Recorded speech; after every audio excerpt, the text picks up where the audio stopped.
One of your design squares is going to deal with line and linear dominance. Line is one of the most basic elements of art. You can build a lot of stuff out of line. Archimedes said the shortest distance between 2 points is a straight line. Paul Klee said that a drawing is simply a line going for a walk, like an Etch-a-Sketch.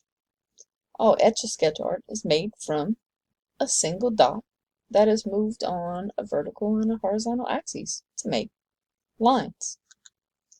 Line can show much variety and expressiveness. Remember your project from Art 1? Did all kinds of lines in there. Lines can create shapes, which is when you enclose an area of space within a line.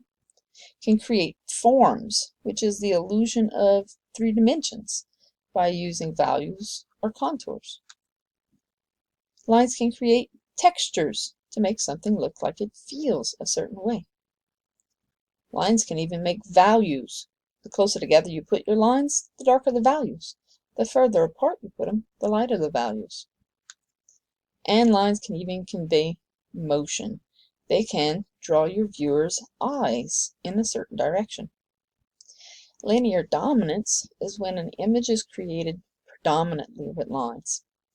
Nestor Formentera is a very talented artist based out of Dublin, but he was born in the Philippines, that creates very unique line artwork. And what he does is he uses contour lines to follow the form of a shape to show that shape using lines. So how can you draw a shape with lines on a background with lines? That'll give you your linear dominance, but still see what that shape is. Just a reminder, you cannot outline your shape.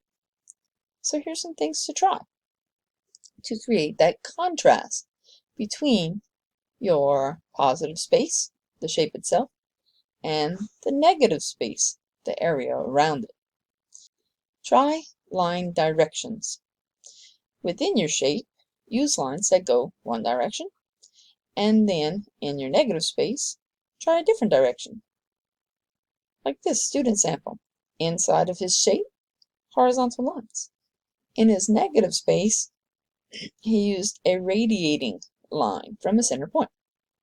You can see the shape not because of any outline, but because the lines change.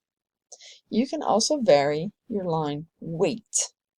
Line weight is when you change the thickness or the texture or the emphasis of each line. Lines can be thin, thick, fuzzy, broken, textured. They can even be dotted or created with a lot of different little shapes. These are all a variety of lines. You can even, like Nestor Formentera, try contour lines that'll turn your shape into its form. By following that form of your shape, you are creating a contour line. Like this beautiful artwork from Nestor Formentera, that the lines follow this draped face. He added a little value in there too, but it is created predominantly with lines, while he kept his negative space straight.